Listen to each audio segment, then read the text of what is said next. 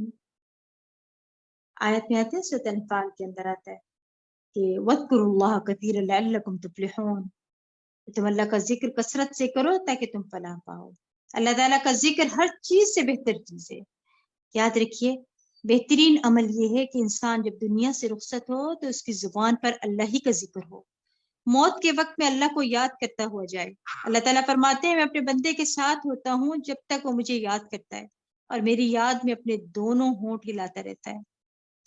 اور یہ بھی یاد رکھیے، جس طرح کا ذکر ہم کریں گے نا، ہمارا بھی ویسا ہی ذکر ہوگا۔ ذکر کے فائدے بھی ہیں نا، یعنی اس سے کیا ہوتا ہے؟ ذکر سے ابھی کیا پڑھ کے آئے ہم؟ ایمان بڑھتا ہے، اللہ کی محبت بڑھتی ہے، اللہ کا قرب بھی بڑھتا ہے، اللہ کی خشیت بھی بڑھتی ہے۔ ذکر کی بہترین شکل کیا ہے؟ نماز، نماز کی پابندی کرنی ہے۔ اور اللہ تعالیٰ کیا فرما رہے؟ ذکر کے بعد، شکر کے بعد، یعنی یہاں اللہ سبحانہ تعالیٰ فرما رہے یا ایھا الذین آمنوا استعینوا بالصبر والصلاۃ، یعنی ذکر اور شکر کے بعد اللہ صبر کی بات کر رہے ہیں یہاں پر۔ خوشحال ترین انسان کون ہوتے ہیں؟ جو کہ مطلب صبر کرنے والے بھی ہوتے ہیں، یعنی اللہ کی نعمتوں پر محبت کا رویہ اور بہترین عمل کا رویہ کیا ہے؟ صبر۔ مشکلات آنے پر صبر کا رویہ، اور ان تمام چیزوں میں مددگار ہوتی ہے کیا چیز؟ نماز، کیونکہ اللہ تعالیٰ کیا فرماتے ہیں؟ نماز کی طرف دوڑو۔ اور جب کوئی مشکل آتی ہے تو کیا ہوتا ہے؟ سب سے پہلے ضرب نماز پر ہی پڑتی ہے، لیکن اللہ تعالیٰ یہاں کہتے ہیں صبر اور نماز سے مدد لو، یقیناً اللہ صبر کرنے والوں کے ساتھ ہے۔ اور جو لوگ اللہ کی راہ میں شہید ہو جائے انہیں مردہ نہ کہو، کیونکہ وہ حقیقتاً زندہ ہے، مگر تم ان کی زندگی کی کیفیت کو سمجھ نہیں سکتے، اور ہم ضرور تمہیں خوف اور فاقہ میں مبتلا کر کے نیز جان و مال اور پھلوں کے خسارہ میں مبتلا کر کے تمہاری آزمائش کریں گے۔ اور اے نبی صلی اللہ علیہ وسلم، ایسے صبر کرنے والوں کو خوشخبری دے دیجیے کہ جب انہیں کوئی مصیبت آئے تو فوراً کہہ اٹھتے ہیں، کیا کہتے ہیں؟ اذا اصابتهم مصیبت قالوا انا للہ وانا الیہ راجعون، فوراً اللہ کی طرف دوڑتے ہیں، اور فوراً کیا کہتے ہیں؟ ہم خود بھی اللہ ہی کے مالک ہیں، یعنی کہ مصیبت آئے تو فوراً کہہ اٹھتے ہیں کہ ہم خود بھی اللہ ہی کے مالک ہیں اور اسی کی طرف ہم لوٹ کر جانے والے ہیں۔ اور آپ دیکھیں کتنی خوبصورت بات ہے، یعنی آپ صرف یہی بات نہیں، انا للہ انا الیہ راجعون بھی اور الحمدللہ بھی، دونوں چیزیں جو ہے وہ کیا کرتی ہیں؟ آپ کو نجات کا ذریعہ ہیں، خوشخبری ہے۔ صبر کا اجر بھی بہت ہے۔ یاد رکھیے کہ ہر انسان کی آزمائش ہوتی ہے، ہر ایک کسی نہ کسی چیز سے آزمایا جاتا ہے۔ جیسے ام موسیٰ خوف کا شکار ہوئیں اپنے بیٹے کو دریا میں بہا کر، ام موسیٰ کی آزمائش اپنے بچے کو دریا میں بہا کر ہوئی تھی نا۔ اور پھر آپ دیکھیں خیر کثیر بھی ملتا ہے صبر کی وجہ سے، بے حساب اجر بھی ہے، مغفرت بھی ہے۔ صبر کا اظہار کیسے ہوگا؟ یہ دیکھیں، صبر کا اظہار رویہ اور باتوں سے ہوگا۔ اور پھر اللہ تعالیٰ فرماتے ہیں دراصل ایسا ہوتا ہے کہ جب مصیبت آ جائے نا، تو مصیبت کی بات یاد آنے پر سب سے پہلا جملہ جو مومن سے نکلنا چاہیے نا منہ سے، وہ کیا ہے؟ انا للہ راجعون۔ جب انسان آخرت کو یاد کر لیتا ہے تو مصیبت ہلکی ہو جاتی۔ پھر بیٹا چلا گیا تو ہم بھی جانے والے ہیں، اب بیٹے جانے کے بعد بہت زیادہ دکھ اور تکلیف کا اظہار ہوتا ہے، بہت بڑا صدمہ ہوتا ہے، لیکن صبر کی بات کی گئی ہے، یہ سوچ کر کہ میں نے بھی جانا ہے۔ جن لوگوں نے آخرت اور واپسی کے سفر کو یاد کیا نا، ان کے لیے مصیبتیں آسان ہو گئی پھر۔ اور ویسے اللہ تعالیٰ اس دعا کے پڑھنے والے کو دنیا میں بھی بہترین نعمت بدل ادا کرتے ہیں۔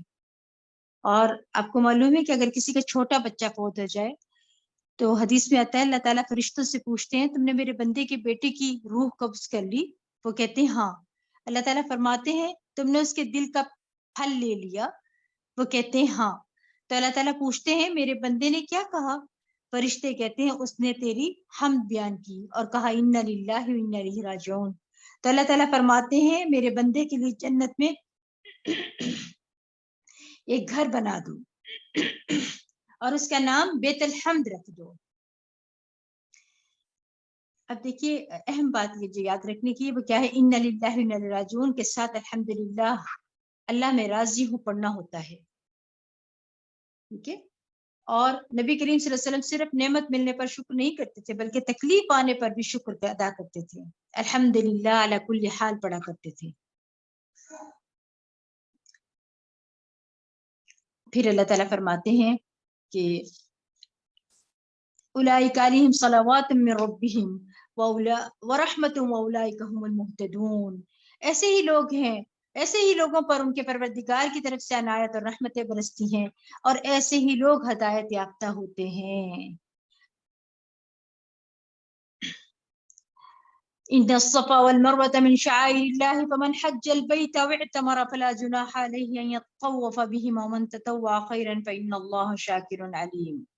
ایک بات تو نوٹ کر لیں کہ جب آپ حج عمرے پہ جاتے ہیں نا تو صفا مروہ کے درمیان میں جب شروع کرتے ہیں صفا کی چوٹی سے جب آپ لوگ ابتدا کرتے ہیں تو یہ چوتھے کلمے کے ساتھ یہ دعا پڑھنی ہوتی ہے. یہاں سے آیت نمبر 158.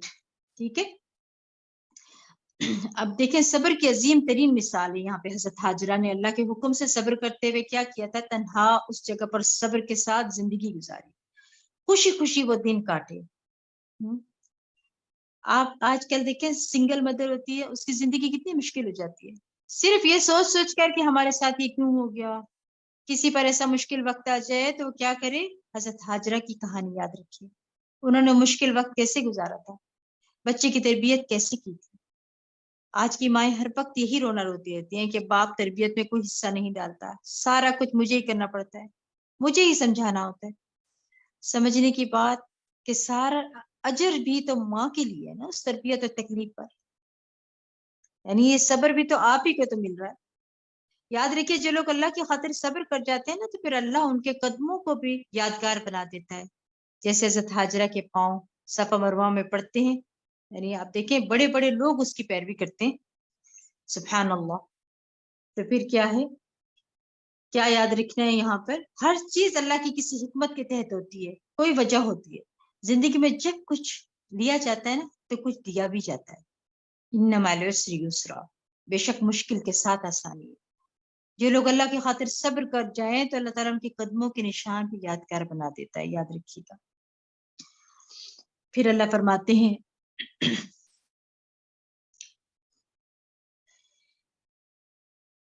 جو لوگ یہ ہمارے نازل کردہ واضح دلائل اور ہدایت کی باتیں چھپاتے ہیں جبکہ ہم انہیں بھی اپنی کتاب میں سب لوگوں کے لیے کھول کر بیان کر چکے ہیں، تو ایسے ہی لوگ ہیں جن پر اللہ بھی لعنت کرتا ہے اور لعنت کرنے والے بھی لعنت کرتے ہیں.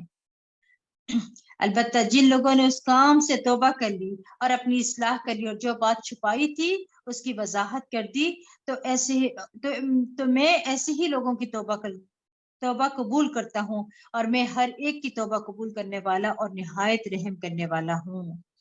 اب یہاں کیا سمجھ آ رہا ہے، جرم کا اعتراف کیا جائے پھر توبہ کی جائے تو توبہ قبول ہو جاتی ہے. اس لیے کبھی بھی توبہ کریں اللہ سے تو اپنے گناہوں کا اقرار کر کے یاد کر کے تو پھر اللہ تعالیٰ توبہ کو قبول کر لیتے ہیں.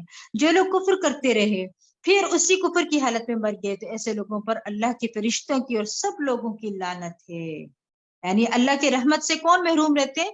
جو لوگ کیا فرمائے یہاں پہ، اللہ یعنی آخرت فرشتوں تقدیر کا انکار کرتے ہوئے دنیا سے جائیں تو پھر اللہ کی ایسے لوگوں کو اپنی رحمت سے محروم کر دیتا ہے، اس پر لعنت کر دیتا ہے.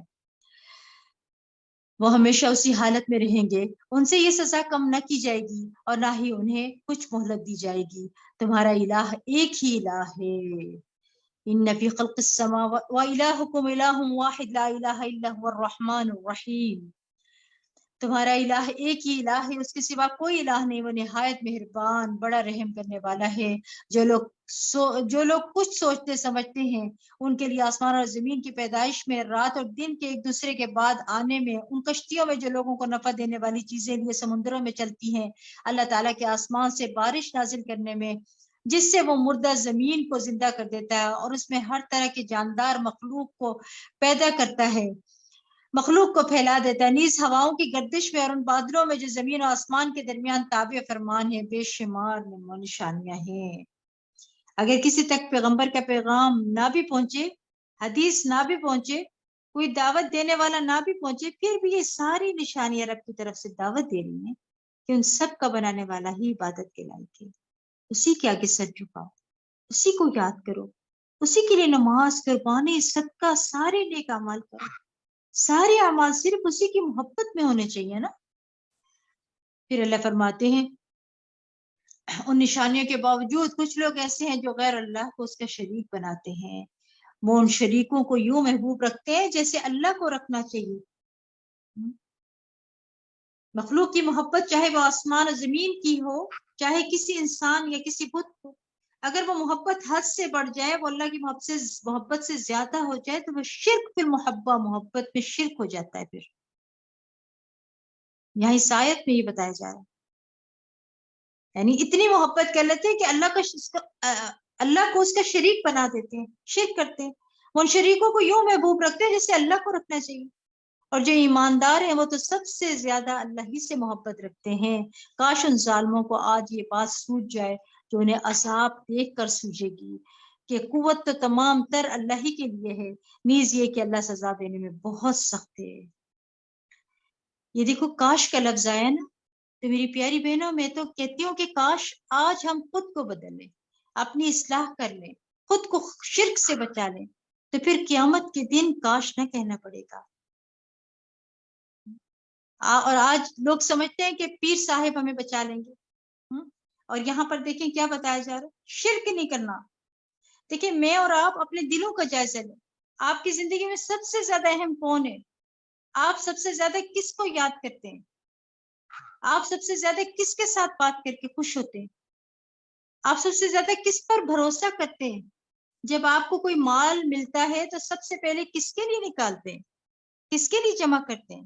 کس کے لیے صدقہ کرتے ہیں؟ تو جس کے لیے سب کچھ کرتے ہیں نا، تو وہی آپ کا محبوب ہے، اور وہی آپ کا محبوب اور معبود بھی ہے۔ پھر جو سب سے بڑا محبوب ہوتا ہے وہی اصل میں معبود ہوتا ہے نا۔ اگر اللہ کو معبود مانا ہے تو سب سے بڑھ کر محبت بھی پھر اسی سے ہونی چاہیے۔ جس کے ساتھ محبت ہوتی ہے نا، اس کے لیے انسان بڑی بڑی قربانیاں کر جاتا ہے، باقی چیزوں کو پیچھے رکھتا ہے، اس کو آگے رکھتا ہے، اس کی پسند ناپسند کو سامنے رکھتا ہے۔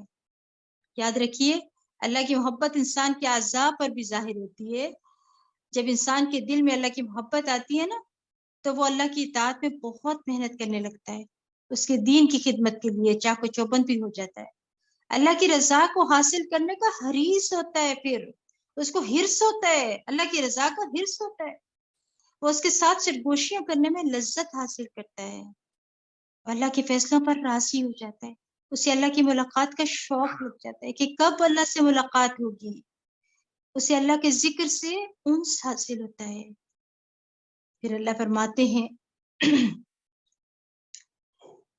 آپ کو مومن، جو مومن ہوتے ہیں نا، اسے اللہ کے ذکر کے بغیر وحشت ہونے لگتی ہے، وہ لوگوں سے دور بھاگتا ہے تاکہ تنہائی میں اللہ کو یاد کر سکے، وہ تنہائیوں کو پسند کرتا ہے، اس کے دل سے دنیا کی محبت نکل جاتی ہے، قدرتی طور پر اس کے دل میں ہر اس شخص کی محبت آتی ہے جو اللہ سے محبت کرتا ہے، اس کے دل میں اس کام کی محبت آ جاتی ہے جو اللہ کا پسندیدہ کام ہوتا ہے، اور اللہ کو سارے کے سارے غیر اللہ پر ترجیح دے دیتا ہے کہ اللہ ہی سب کچھ ہے۔ پھر اللہ تعالیٰ کیا فرما رہے ہیں آگے؟ اللہ تعالیٰ فرماتے ہیں اتبرأ الذین اتبعوا من الذین اتبعوا ورأوا العذاب وتقطعت بهم الاسباب۔ جب پیشوا قسم کے لوگ جن کی دنیا میں پیروی کی جاتی تھی عذاب کو دیکھیں گے تو اپنے پیرووں یعنی مریدوں سے بیزار ہو جائیں گے اور ان کے باہمی تعلقات منقطع ہو جائیں گے۔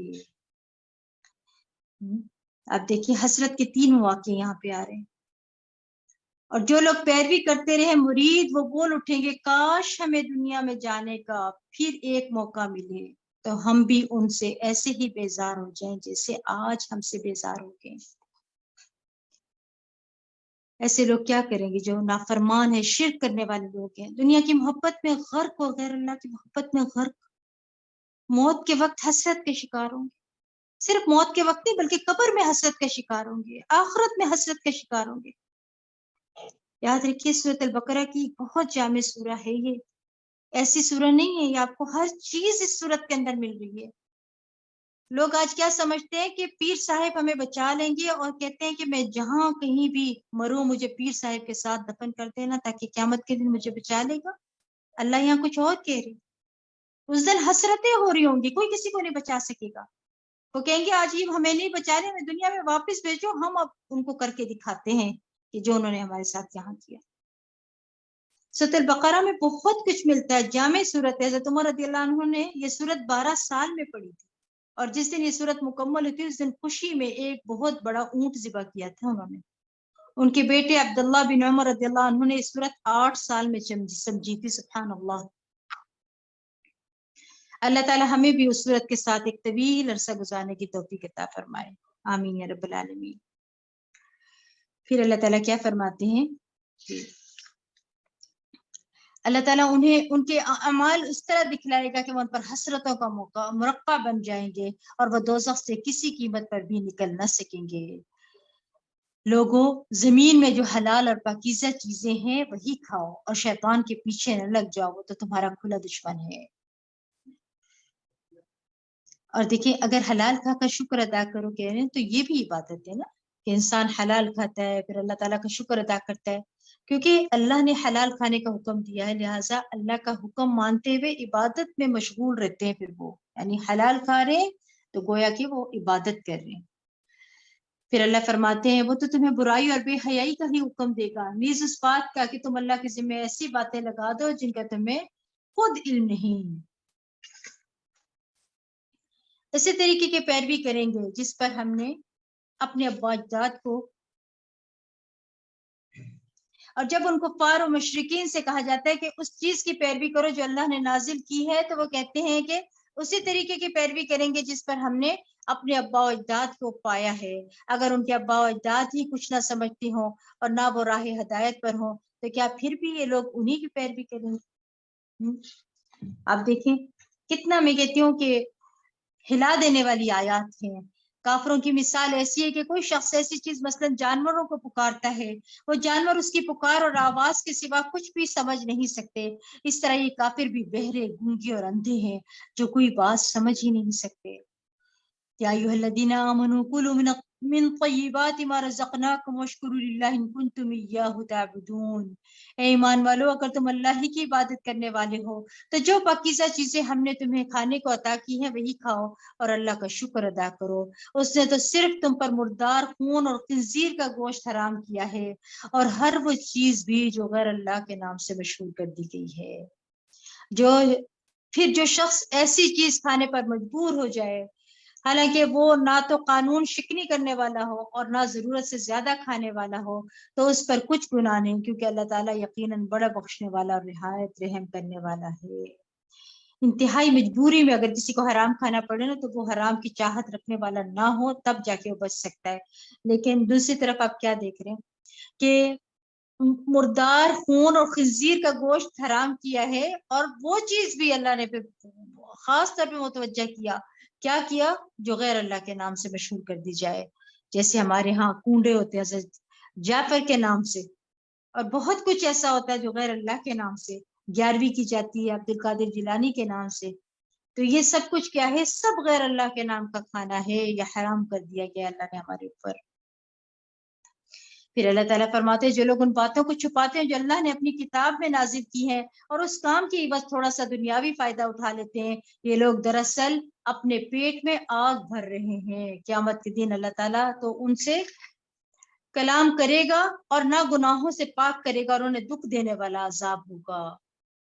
پھر اللہ تعالیٰ فرماتے ہیں کہ یہی لوگ ہیں جنہوں نے ہدایت کے بدلے گمراہی اور مغفرت کے بدلے عذاب مول لے لیا۔ یہ لوگ دوزخ کی آگ پر کتنا بڑا صبر کرنے والے ہیں۔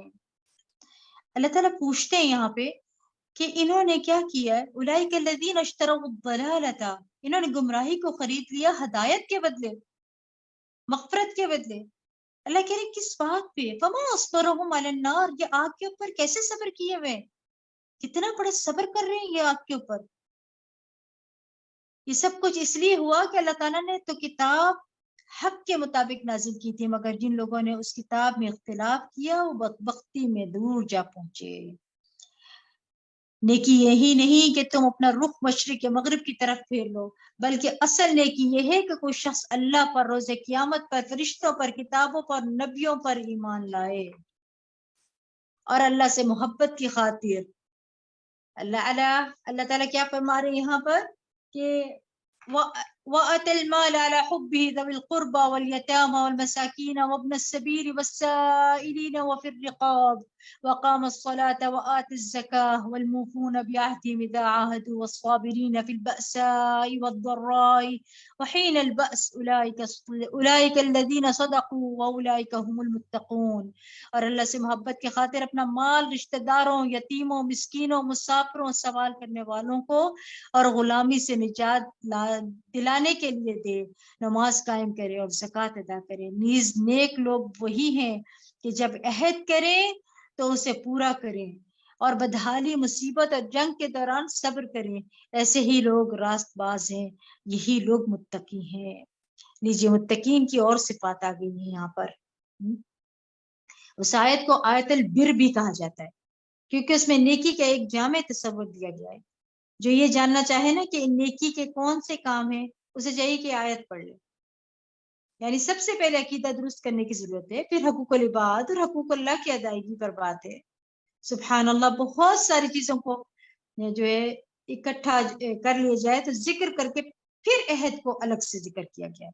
یعنی تمام چیزوں کو اکٹھا کر کے ذکر کیا، ان سب چیزوں کا، اس کے بعد کیا کیا؟ عہد کا ذکر کیا۔ یعنی وعدہ خلافی نہ کریں، جب کسی کے ساتھ کوئی معاہدہ کر لے تو اس کا پورا کریں۔ پھر صبر نیکیوں کی بنیاد ہے نا، جس میں صبر نہیں وہ نیکی کر ہی نہیں سکتا، کر لے تو سنبھال نہیں سکتا، اگر سنبھال لے تو ضائع کرنے سے مشکل سے ہی بچتا ہے۔ مثلا نیکی کا کام کر کے لوگوں میں سے تعریف چاہنے کے لیے ذکر کر بیٹھتے ہیں تاکہ لوگ میری تعریف کر دیں، یا نیکی کر کے احسان جتاتے ہیں، ریاکاری کرتے ہیں، اس سے بھی تو ضائع ہو جاتا ہے نا۔ یہ بھی صبر ہے کہ انسان اپنا منہ روک لے، اللہ کے لیے کیا ہے، پھر کس بات کا چرچا، ضرورت نہیں ہے ہمیں کسی کو بتانے کی۔ یہ سچ کی تعریف ہے۔ اس آیت میں متقین کی علامات بتا دی گئی، جو تقوی والے ہیں وہی کامیاب ہونے والے ہیں۔ ان صفات کی ترتیب میں بہت حکمت ہے، آپ غور کریں ذرا۔ رشتہ داروں کا ذکر ہے، یتیم جو چھوٹے ہوتے ہیں، مسکین جو محتاج ہوتے ہیں، فاقہ لاحق ہوتا ہے، ابن السبیل جن کی مدد کم ہوتی ہے، مانگنے والے جو محتاج نہ بھی ہوں۔ یاد رکھیے رشتہ دار صدقے کا زیادہ مستحق ہے نسبتاً دوسرے لوگوں کے۔ پھر اللہ فرما رہے ہیں یا ایھا الذین آمنوا کتب علیکم القصاص فی القتل، اے ایمان والو قتل کی مقدمات میں تم پر قصاص فرض کیا گیا ہے۔ اگر قاتل آزاد ہے تو اس کے بدلے آزاد ہی قتل ہوگا، غلام کے بدلے غلام اور عورت کے بدلے عورت ہی قتل کی جائے گی۔ پھر اگر قاتل کو اس کا بھائی مقتول کا وارث قصاص معاف کر دے تو معروف طریقے سے خون بہا کا تصفیہ ہونا چاہیے، اور قاتل یہ رقم بہتر طریقے سے مقتول کے وارثوں کو ادا کرے۔ یہ دیت کی ادائیگی تمہارے پروردگار کی طرف سے رخصت اور اس کی رحمت ہے، اس کے بعد بھی جو شخص زیادتی کرے اسے دردناک عذاب ہوگا۔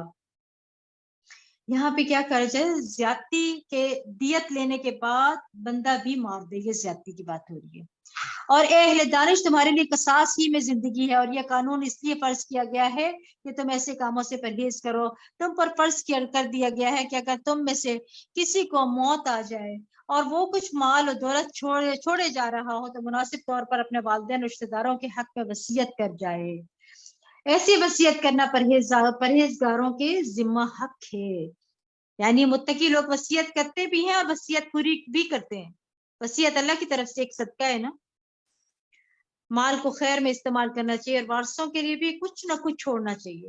1/3 مال کی وصیت کی اجازت دی گئی ہے اور وہ بھی زیادہ بتایا گیا ہے۔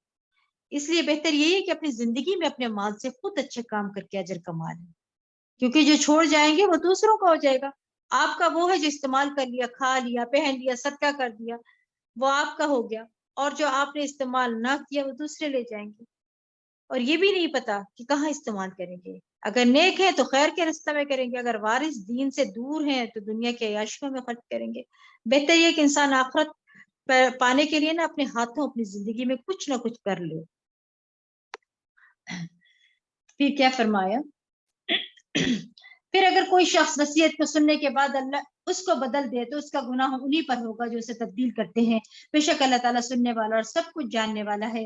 البتہ جس کسی شخص کو وصیت کرنے والے کی طرف سے نادانستہ یا دانستہ طرفداری کا خطرہ ہو اور وہ وارثوں میں سمجھوتا کرا دے تو اس پر کچھ گناہ نہیں، بے شک اللہ بڑا بخشنے والا اور نہایت رحم کرنے والا ہے۔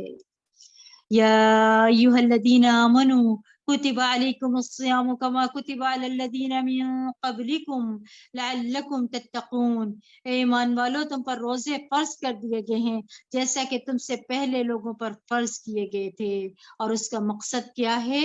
لعلکم تتقون، اس کا مقصد ہے کہ تم میں تقوی پیدا ہو، یعنی اے لوگوں جو ایمان لائے ہو۔ کون کہہ رہا ہے؟ اللہ رب العزت، کائنات کا مالک، کائنات کا بادشاہ ایمان والوں سے خطاب فرما رہا ہے، مجھ سے اور آپ سے، ہم سے خاطب ہے، اور ہمیں یہ بتا رہا ہے کہ کتب علیکم الصیام، تم پر روزے فرض کر دیے گئے ہیں۔ روزے ایک کفایت کرنے والی عبادت ہے نا۔ حضرت ابو ذر رضی اللہ عنہ نے آپ صلی اللہ علیہ وسلم سے پوچھا یہ روزہ کیا ہے؟ آپ صلی اللہ علیہ وسلم نے فرمایا اے ابو ذر یہ ایک ایسا فرض ہے جو آخرت میں کفایت کر دینے والا ہے، یہ سب سے منفرد عمل ہے، خیر کا دروازہ ہے، جو ایمان اور ثواب کی امید سے روزے رکھے اس کے اگلے پچھلے گناہ معاف کر دیے جاتے ہیں۔ اتنی بڑی خوشخبری نبی پاک صلی اللہ علیہ وسلم ہمیں دے رہے ہیں۔ روزے کا اجر اللہ کی ذمہ ہے، روزے کو اللہ نے اپنے لیے خاص کیا ہے، اور پھر یہ کہ روزہ تقویٰ پیدا کرنے میں بہت اہم کردار ادا کرتا ہے نا۔ جس میں تقویٰ آ جاتا ہے اس کے سارے کام آسان ہو جاتے ہیں، اللہ تعالیٰ اس کے سارے کام آسان کر دے گا۔ یاد رکھیے روزہ سے تقویٰ سے آسانی، اس لیے تقویٰ کی روش اختیار کریں۔ پھر اللہ فرماتے ہیں ایام معدودات، یہ روزے چند گنتی کے دن ہیں، پھر اگر تم میں سے کوئی بیمار ہو یا سفر پر ہو تو دوسرے دنوں سے گنتی پوری کر لے، اور جو لوگ روزہ رکھنے کی طاقت تو رکھتے ہو مگر رکھے نہیں تو اس کا فدیہ ایک مسکین کا کھانا ہے۔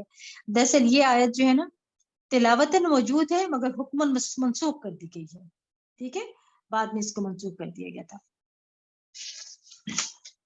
اور جو شخص اپنی خوشی سے زیادہ بھلائی کرے یعنی فدیہ زیادہ دے دے تو یہ اس کے حق پہ بہتر ہے، اور اگر تم روزے ہی رکھ لو تو اگر تم سمجھو تو یہی بات تمہارے لیے بہتر ہے۔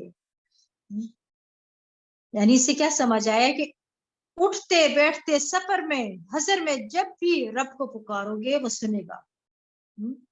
کیسے؟ اللہ تعالیٰ کیسے فرما رہے ہیں سبحان اللہ،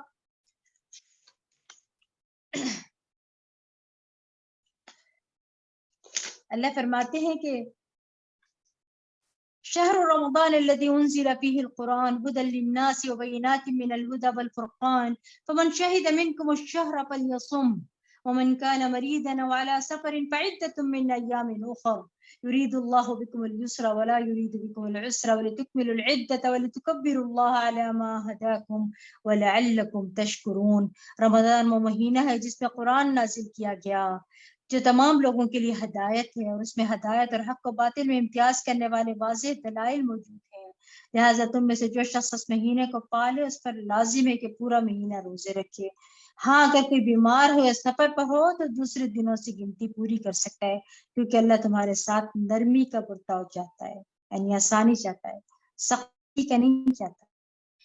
اب جو پچھلی آیت تھی نا وہ آیت منسوخ کر دی، کب کی گئی تھی؟ جب یہ آیت نازل ہوئی تو پچھلی آیت منسوخ ہو گئی تھی، ٹھیک ہے۔ پھر اللہ فرما رہے ہیں یہاں پر تو مہینہ بھر کے دنوں کی گنتی پوری کر لو، یعنی آپ کو جو قضا روزے ہیں وہ اپنے پورے کرنے ہی کرنے ہیں، ہر صورت گنتی پوری کرنی ہے، ٹھیک ہے۔ اور جو اللہ نے تمہیں ہدایت دی ہے اس پر اس کی بڑائی بیان کرو، اور اس لیے بھی کہ تم اس کے شکر کا گزار بنو۔ اور جب میرے بندے آپ صلی اللہ علیہ وسلم سے میرے متعلق پوچھے تو انہیں کہہ دیجئے کہ میں ان کے قریب ہی ہوں، جب کوئی دعا کرنے والا مجھے پکارتا ہے تو میں اس کی دعا قبول کرتا ہوں، لہٰذا انہیں چاہیے کہ میرے احکام بجا لائیں اور مجھ پر ایمان لائیں، اس طرح توقع ہے کہ وہ ہدایت پائیں گے۔ تو پھر رب کو پکارنا ہے۔ اللہ سبحانہ تعالیٰ کیا کہہ رہے ہیں؟ فَلْيَسْتَجِيبُوا لِي، لہٰذا انہیں چاہیے کہ میرے احکام بجا لائیں، مجھ پر ایمان لائیں، اس طرح توقع ہے کہ وہ ہدایت پا جائیں گے۔ اٹھتے بیٹھتے سفر میں حضر میں جب بھی رب کو پکارو گے وہ سنے گا، لیکن جو جواب کے لیے چاہیے کہ بندے بھی رب کا حکم مانیں. یہاں پہ یہ آیت میں یہ کہا جا رہا ہے، یعنی بندوں کے ساتھ بھی تعلقات دو طرفہ ہوتے ہیں نا. ماں باپ ہم پر خرچ کرتے ہیں تو ان کی قدر کریں، کوئی مسکرا کر دیکھے تو جواب دیں، کوئی سلام کرے تو سلام کا جواب دیں، ٹھیک ہے. اور اسی طرح جب اللہ تعالیٰ کا حکم آ جائے تو حکم مانے، اپنے گناہوں پر نظر کریں، کیونکہ گناہ بندے اور اللہ کے بیچ میں رکاوٹ بن جاتے ہیں. بندے کا دل اللہ کی طرف مائل نہیں ہوتا، دعائیں بھی قبول نہیں ہوتی. پھر ہم کہتے ہیں کہ میری دعائیں قبول نہیں ہوتی، ہم دیکھیں ہم کتنی اللہ کی بات مانتے. مستجاب الدعوات بننا چاہتے ہیں تو پھر کیا کرنا ہے، اللہ کی بات بھی ماننی پڑے گی. یاد رکھیں رمضان آ رہا ہے، اس میں بھی خوب خوب دعائیں کرنی چاہیے. آپ دیکھیں ویسے بھی پورا سال ہی کریں لیکن رمضان میں بھی کریں. 3 آدمیوں کی دعا رد نہیں ہوتی ہے نا، ان میں سے ایک روزہ دار ہے، یہاں تک کہ وہ روزہ افطار کر لے. رمضان کے ہر دن اور ہر رات میں دعائیں جو ہے وہ قبول ہوتی ہیں. آپ لوگ جو ہے نا آج کل دعاؤں کی لسٹ بنا لیں، کیونکہ دعا کے وقت بندہ بھول جاتا ہے کہ کیا کیا مانگنا ہے. اپنی پریشانیوں کو لکھ لیں اور ایک ایک کا ذکر کر کے اللہ تعالیٰ سے دعا کریں. رسول اللہ صلی اللہ علیہ وسلم نے فرمایا بے شک رمضان کے ہر دن اور ہر رات اللہ تعالیٰ کی طرف سے کچھ لوگوں کو جہنم سے نجات ملتی ہے. اللہ تعالیٰ ہمیں بھی اس میں شامل کر لے، آمین. اور ہر دن اور ہر رات میں مسلمان کی ایک دعا ایسی ضرور ہوتی ہے جو قبول ہوتی ہے. سبحان اللہ. اللہ ہماری دعاؤں کو بھی قبول فرما لے، ہمیں بھی ان لوگوں میں شامل فرما لے، آمین.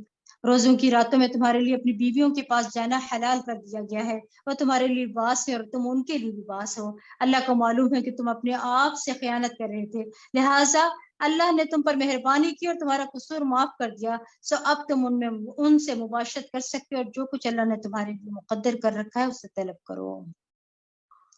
تو پھر کیا کہا جا رہا ہے، لباس یہاں بتایا جا رہا ہے. شوہر بیوی کا تعلق بھی لباس کی طرح ہوتا ہے نا، اسی لیے اسے داغدار نہیں کرنا چاہیے، اسے اتارنا نہیں چاہیے، اسے اہمیت دینی چاہیے. شوہر اور بیوی ایک دوسرے کے عیب چھپاتے ہیں. ہمارے بہت سے مسائل اس لیے بڑھتے ہیں نا کیونکہ وہ بیڈ روم سے باہر آ جاتے ہیں.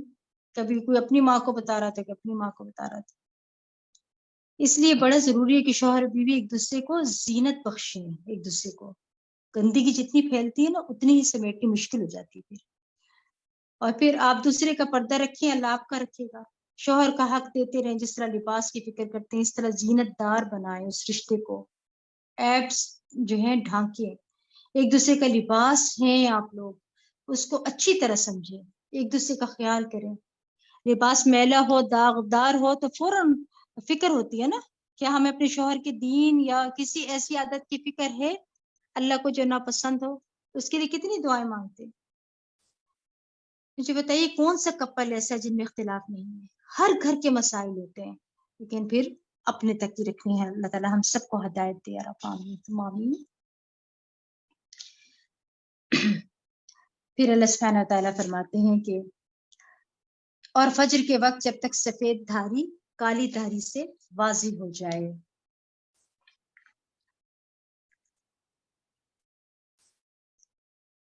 یعنی اور فجر کے وقت جب تک سفید دھاری کالی دھاری سے واضح طور پر نمایاں نہ ہو جائے تم کھا پی سکتے ہو. پھر رات تک اپنے روزے پورے کرو، اور اگر تم مسجدوں میں اعتکاف بیٹھے ہو تو پھر بیویوں سے مباشرت کرو.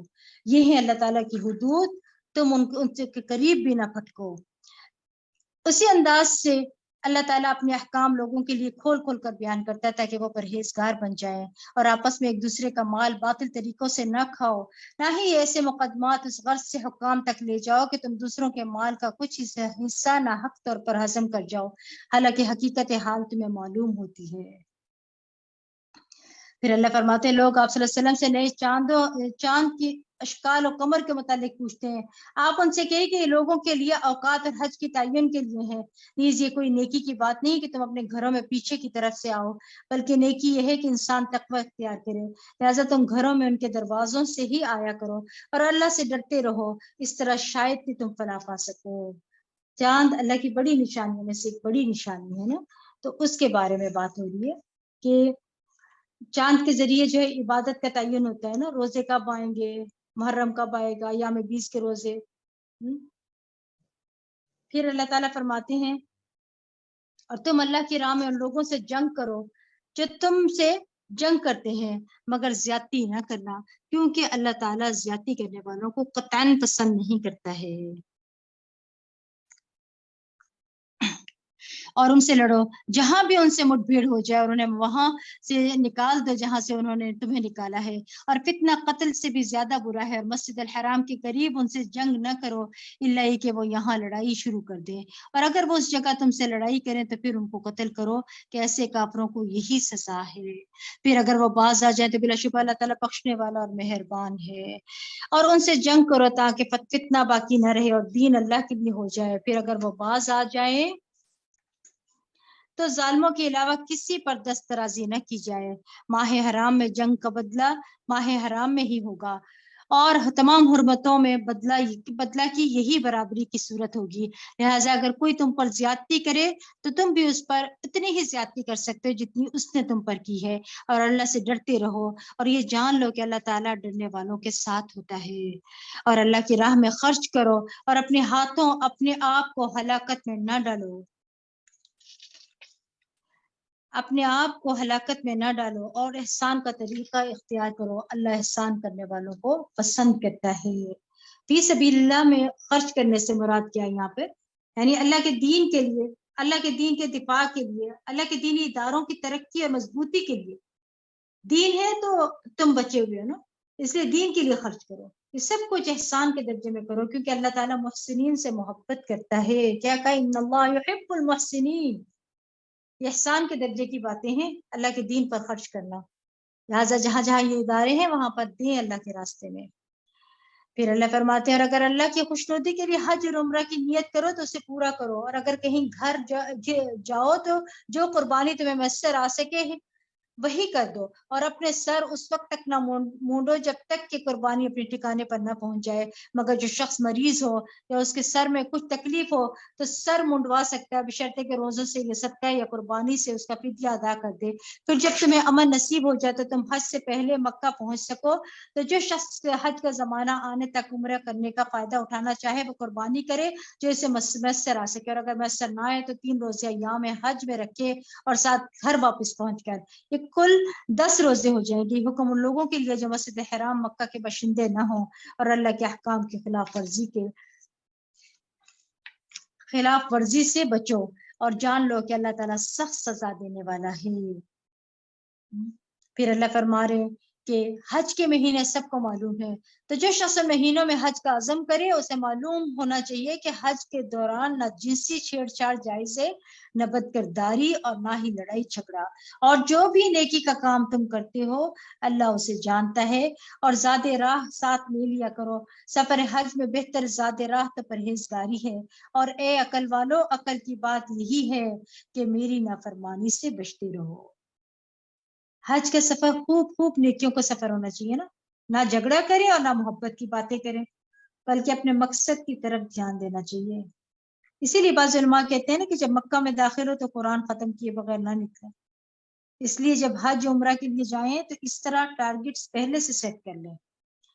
اگر تم حج کے دوران اپنے پروردگار کا فضل رزق وغیرہ بھی تلاش کرو تو کوئی مذائقہ نہیں، پھر جب تم عرفات سے واپس آؤ تو مشعر الحرام مزدلفہ پر پہنچ کر اللہ کو اس طرح یاد کرو جیسے اس نے تمہیں ہدایت کی ہے، ورنہ اس سے پہلے تو تم راہ بھولے ہوئے تھے، پھر وہاں سے واپس لوٹو جہاں سے سب لوگ لوٹتے ہیں، اور اللہ سے بخشش مانگتے رہو، اللہ تعالیٰ یقیناً بڑا بخشنے والا اور نہایت رحم کرنے والا ہے۔ کیا فرمایا تم افید من حیث وفات الناس، یعنی عرفات تک جاؤ، کیونکہ قریش کے سردار یہ سمجھتے تھے نا کہ یہ عوام کے لیے اور ہم خاص لوگ ہیں، لیکن حج میں کوئی اسپیشل نہیں ہوتا، ٹھیک ہے۔ پھر جب تم وہ ارکان حج ادا کر چکا تو اللہ تعالیٰ کو ایسے یاد کرو جیسے تم اپنے ابا و اجداد کو یاد کیا کرتے تھے، یا اس سے بھی بڑھ کر۔ پھر لوگوں میں کچھ تو ایسے ہیں جو کہتے ہیں اے ہمارے پروردگار ہمیں سب کچھ دنیا میں ہی دے دے، ایسے لوگوں کو آخرت میں کوئی حصہ نہیں ہے، اور کچھ ایسے ہیں جو کہتے ہیں ربنا آتنا فی الدنیا حسنۃ وفی الآخرۃ حسنۃ وقنا عذاب النار، کچھ ایسے ہیں جو کہتے ہیں ہمارے پروردگار ہمیں دنیا میں بھی بھلائی دے اور آخرت میں بھی، اور ہمیں دوزخ کی آگ سے بچا لے۔ کیا مطلب اس کا؟ یعنی دنیا کی بھلائی کیا ہے؟ صحت، ایمان، عافیت، تقوی، توکل، اللہ کی محبت، رحمت، رغبت کی طرف متوجہ ہونا، یہ سب اللہ یہ کی دنیا کی بھلائی۔ اور آخرت کی بھلائی کیا ہے؟ بخشش، اللہ تعالیٰ کے دیدار، جنت الفردوس، آپ صلی اللہ علیہ وسلم کی صحبت، اور ہمیں جہنم کے عذاب سے بچا لے اللہ۔ آپ صلی اللہ علیہ وسلم یہ دعا کثرت سے مانگا کرتے تھے، جتنی ہم محنت کریں گے نا رغبت عبادت کی رکھیں اتنا پھر ہمیں اجر بھی ملے گا، ٹھیک ہے۔ اور پھر اللہ تعالیٰ فرماتے ہیں ایسے لوگوں کو اپنی اپنی کمائی کے مطابق دونوں جگہ حصہ ہے، اور اللہ تعالیٰ فوراً حساب چکا دینے والا ہے۔ اب دیکھیں جتنی بھاگ دوڑ کریں گے نا، جتنی محنت کریں گے، جتنی دعائیں کریں گے، جتنی کوششیں کریں گے، اتنا حصہ پائیں گے پھر، ٹھیک ہے۔ ان گنتی کے چند دنوں میں اللہ کو خوب یاد کرو۔ یہ گنتی کے چند دن کون سے ہیں؟ یعنی ایام تشریق میں خوب اللہ کا ذکر کرو۔ پھر اگر کوئی شخص جلدی کر کے 2 دنوں میں واپس ہو گیا تو بھی کچھ مذائقہ نہیں، اور اگر 1 دن کی تاخیر کر لے تو بھی کوئی بات نہیں، بشرطے کہ اللہ سے ڈرنے والا ہو۔ کیا مطلب ہے؟ اصل چیز کیا ہے؟ لمن اتقا، اصل چیز ہے تقوی، یعنی اللہ تمہارے دل دیکھتا ہے، شکلوں اور کیا ہے مالوں کو نہیں دیکھتا، اور اللہ کی نافرمانی سے بچتے رہو، اور جان لو کہ آخرت کو تم اسی کے حضور جمع کیے جاؤ گے۔ اور لوگوں میں سے کوئی تو ایسا ہے جس کی بات آپ کو دنیا کی زندگی میں بڑی بھی بھلی معلوم ہوتی ہے، اور وہ اپنی نیک نیتی پر اللہ کو گواہ بھی بناتا ہے، حالانکہ وہ کج بحث قسم کا جھگڑالو ہوتا ہے۔ یعنی کچھ لوگ بہت خوبصورت باتیں کرتے ہیں، مگر جب کبھی کسی سے معاملہ ہوتا ہے نا تو لڑائی جھگڑے پر اتر آتے ہیں، گویا کہ وہ چاہتے ہیں کہ لوگ صرف ان کی باتیں سنتے رہیں، کبھی ان پر اعتراض ہی نہ کریں، اور اگر کوئی ذرا سا کر دے تو پھر لڑ پڑتے ہیں۔ اس عادت سے بچنے کی ضرورت ہے، خود اپنی اصلاح کرنی ہے، اپنے گھر والوں سے، اپنے بچوں سے ہر حال میں اچھے انداز میں بات کرنی ہے، خود کو خود احساس دلانا ہے کہ یہ رویہ غلط ہے، اچھے اخلاق کی دعا بھی کیا کریں، بلکہ اپنے لیے بہت دعائیں کرنی ہے، اپنے لیے بھی کریں اور اپنی اصلاح کے لیے بھی دعا کریں۔ بچے بھی ماں باپ کی عزت نہیں کرتے ہیں نا اگر وہ ان کے سامنے لڑتے رہتے ہیں، لہٰذا احتیاط کیا کریں، اور خود بھی جو ہے اچھی عادتوں کو اپنائیں، اور اپنے بچوں کو بھی اچھی عادتیں جو ہے وہ اپنانے کی تلقین کیا کریں، ٹھیک ہے۔ اور جب وہ ایسی چکنی چپڑی باتیں کرنے کے بعد لوٹتا ہے تو عملاً اس کی ساری تگودو یہ ہوتی ہے کہ زمین میں فساد مچائے اور کھیتی اور نسل انسانی کو تباہ کرے، حالانکہ اللہ تعالیٰ جو ہے وہ فساد کو پسند نہیں کرتا جسے وہ گواہ بنا رہا تھا، اور جب اس سے کہا جاتا ہے کہ اللہ سے ڈرو تو اس کا غرور اسے گناہ پر جما دیتا ہے، ایسے شخص کے لیے جہنم ہی کافی ہے، اور وہ بہت برا ٹھکانہ ہے۔ اور لوگوں میں سے کوئی ایسا بھی ہے جو اللہ کی رضا جوئی کے لیے اپنی جان تک کھپا دیتا ہے، اور ایسے بندوں پر اللہ بڑا مہربان ہے۔ یا ایھا الذین آمنوا ادخلوا فی السلم کافہ ولا تتبعوا خطوات الشیطان انہ لکم عدو مبین۔ اے ایمان والو اسلام میں پورے کے پورے داخل ہو جاؤ۔ اللہ کس سے مخاطب ہے؟ مجھ سے اور آپ سے، فرما رہا ہے اے ایمان والو۔ ہم بھی ایمان والوں کا دعوت کرتے ہیں نا کہ ہم ایمان والے، اللہ کہہ رہے ہیں کہ اسلام میں پورے کے پورے داخل ہو جاؤ، اور شیطان کے قدموں کی پیروی نہ کرو کیونکہ تمہارا کھلا دشمن ہے۔ کیا مطلب اس بات کا کہ ہم اسلام میں پورے کے پورے داخل نہیں ہیں؟ نہیں، اس کی وجہ کیا ہے؟ کیونکہ ہمارے عقائد، ہمارے خیالات، ہمارے نظریات، ہمارے علوم، طور طریقے، ہمارے رسم و رواج اور ہمارے کاروباری زندگی سب کچھ غیر مسلموں کے تابع ہے، جبکہ یہ اسلام کے تابع ہونا چاہیے۔ اگر اسلام کے تابع ہوگا تب ہم اسلام کے اندر پورے کے پورے ہوں گے۔ پھر اللہ فرماتے ہیں پھر اگر روشن دلیلیں آ جانے کے بعد تم پھسل گئے تو جان لو کہ اللہ تعالیٰ سب پر غالب اور حکمت والا ہے۔ یہ لوگ تو بس اس انتظار میں ہے کہ اللہ تعالیٰ اور فرشتے بادلوں کے سائے میں ان کے پاس آئے اور قصہ ہی پاک کر دیا جائے، اور تمام معاملات اللہ ہی کے ہیں، اللہ ہی کے ہاں لوٹائے جائیں گے۔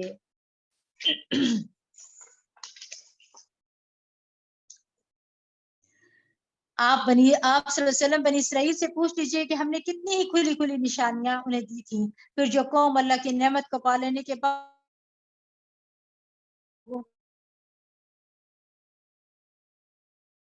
ماں بنا دی گئی ہے، اور وہ ایمان والوں کا مذاق اڑاتے ہیں۔ کس چیز کا مذاق؟ یعنی جہاں دین والوں کو دیکھتے ہیں نا ان پر ہنستے ہیں، حالانکہ قیامت کے دن یہی پرہیزگار لوگ ان سے بالا تر ہوں گے۔ اس سے کیا سمجھ آیا؟ یعنی تقوی والے سب سے اوپر ہوں گے، اعلیٰ درجے پر، رہی دنیا کی زندگی تو یہاں اللہ جسے چاہتا ہے بغیر حساب کے رزق دیتا ہے.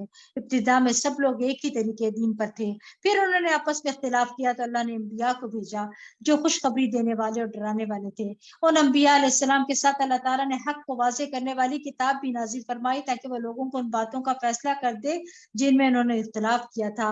اور واضح دلائل آ جانے کے بعد جن لوگوں نے اختلاف کیا تو اس کی وجہ یہ نہ تھی کہ انہیں حق بات کا علم نہ تھا، بلکہ اصل وجہ یہ تھی کہ ان میں ضد بازی اور انا کا مسئلہ پیدا ہو گیا تھا.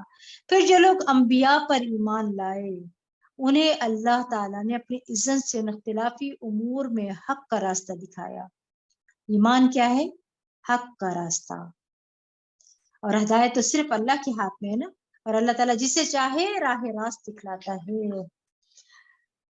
ام حسبتم ان تدخلوا الجنة ولم يأتكم مثل الذين خلوا من قبلكم، کیا تم یہ خیال کرتے ہو کہ یوں ہی جنت میں داخل ہو جاؤ گے جبکہ تمہیں ابھی وہ مصائب پیش ہی نہیں آئے جو تم سے پہلے ایمان لانے والوں کو پیش آئے؟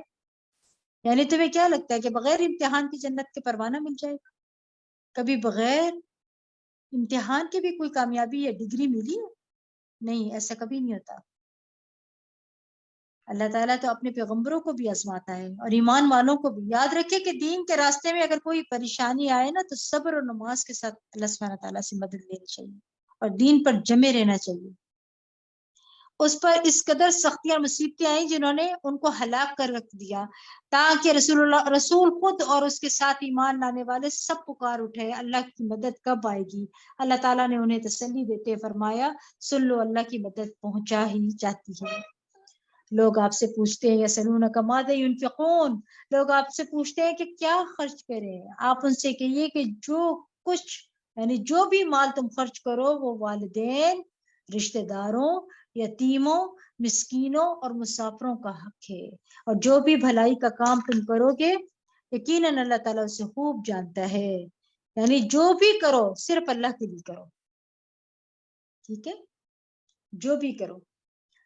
تم پر جہاد فرض کیا گیا اور وہ تمہیں ناگوار ہے، یہ عین ممکن ہے کہ تم کسی چیز کو ناگوار سمجھو اور وہ تمہارے حق میں بہتر ہو، اور یہ بھی ممکن ہے کہ کسی چیز کو تم پسند کرو وہ تمہارے حق میں بری ہو. اور یہ حقیقت اللہ ہی خوب جانتا ہے، تم نہیں جانتے. بہت دفعہ ایسا ہوتا ہے نا کہ سبحان اللہ اگر کوئی اس آیت کو سمجھ جائے نا تو اس کی زندگی سمجھ جائے. جو لوگ آپ کو اچھے نہیں لگتے ان کے اندر اچھائی کو تلاش کریں، زندگی آسان ہو جائے گی. پازیٹیو سوچے کہ میری زندگی میں آزمائش آئی ہے، اس سے میں نے کیا سیکھا اور پھر اس پر مجھے اجر کتنا ملنے والا ہے. کچھ چیز آپ کے چاہنے کے باوجود وہ آپ کو نہیں ملتی تو اس پر حسرتیں نہ کریں کیونکہ اس میں خیر نہیں ہوتی. اللہ آپ سے بہتر جانتا ہے، اس لیے اس کے فیصلے پر راضی رہیں. اس وقت ہمیں وقتی طور پر نہ ملنے کا دکھ ضرور ہوتا ہے، مگر کچھ عرصے بعد ہمیں احساس ہوتا ہے کہ اللہ کا فیصلہ بہترین تھا. اس لیے اللہ کے ہر فیصلے پر راضی رہ کر شکر گزار ہیں. اللہ سے گلے شکوے کر کے ناشکری نہ کیا کریں. یہ ذہن میں رکھیں کہ ہر چمکنے والی چیز جو ہے نا وہ سونا نہیں ہوتی. لوگ آپ سے حرمت والے مہینے میں لڑائی کرنے سے متعلق پوچھتے ہیں. آپ ان سے کہیے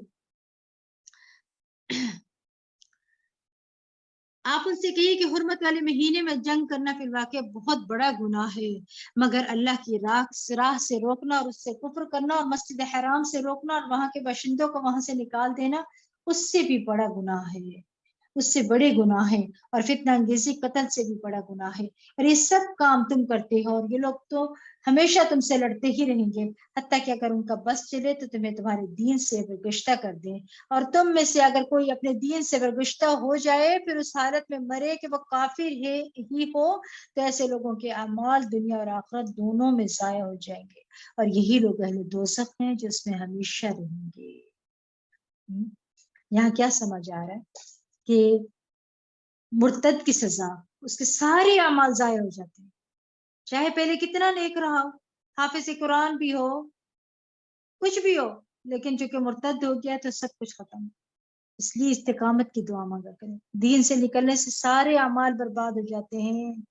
اللہ انجام دیکھے گا کہ ان کا خاتمہ کس پر ہوا ہے. تو دو دعائیں تو کثرت سے پڑھا کریں. ربنا لا تزغ قلوبنا بعد إذ هديتنا وهب لنا من لدنك رحمة إنك أنت الوهاب. اور دوسری دعا رضیت باللہ ربا وبالاسلام دینا ومحمد صلی اللہ علیہ وسلم نبیا. اللہ ہم سب کا خاتمہ ایمان پر کرے، آمین تمام. پھر اللہ تعالیٰ فرماتے ہیں بخلاف اس کے جو لوگ ایمان لائے اور جنہوں نے ہجرت کی اور اللہ کی راہ میں جہاد کیا، وہی اللہ کی رحمت کے امیدوار ہیں، اور اللہ بڑا بخشنے والا نہایت رحم کرنے والا ہے.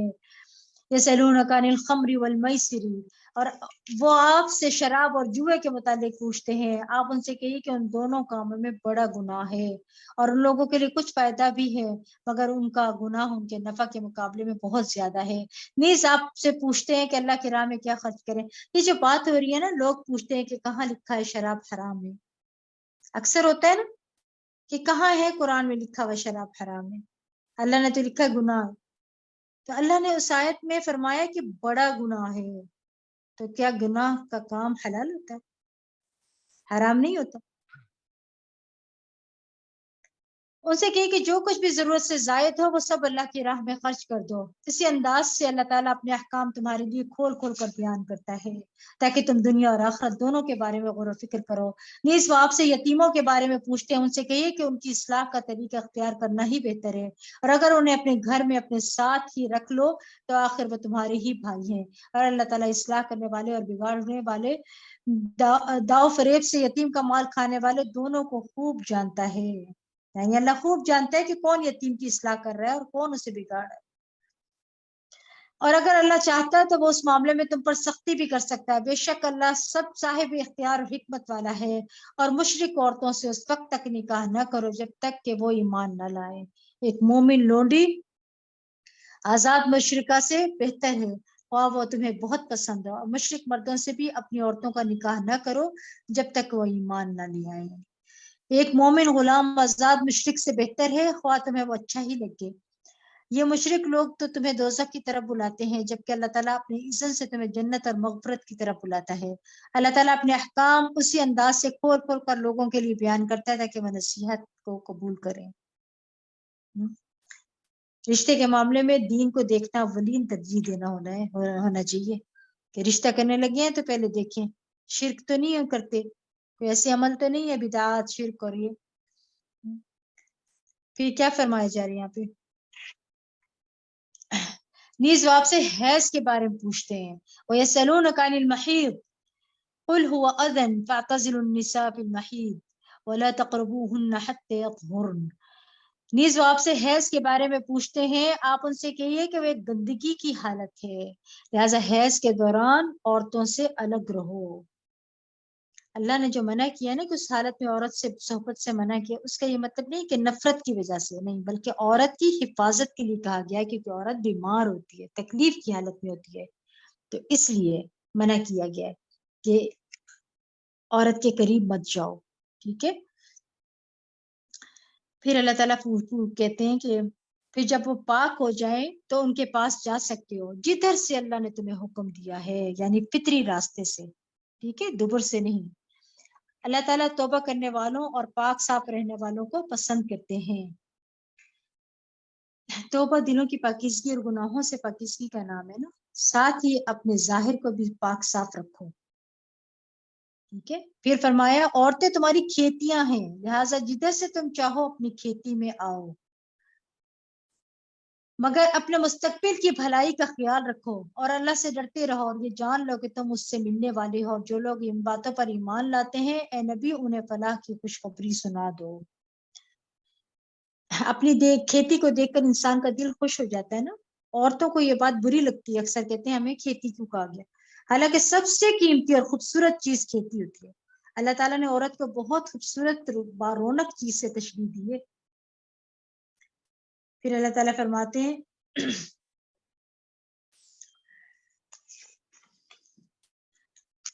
اور اپنی قسموں کے لیے اللہ کے نام کو ایسی ڈھال نہ بناؤ کہ تم فلاں نیکی کا کام نہ کرو گے اور فلاں برائی سے نہ بچو گے اور لوگوں کے درمیان صلح اور اصلاح کے کام نہ کرو گے، اور اللہ تعالیٰ سب کچھ سنتا اور جانتا ہے. اللہ تعالیٰ تمہاری لغو بلا ارادہ یا عادتاً قسم کی قسموں پر گرفت نہیں کرے گا، لیکن جو تم سچے دل سے قسم کھاتے ہو اس پر ضرور گرفت کرے گا، اور اللہ تعالیٰ بہت بخشنے والا اور نہایت رحم کرنے والا ہے. یہ جو آ رہا ہے نا قسم کی بات ہو رہی ہے نا آیت نمبر 224 میں،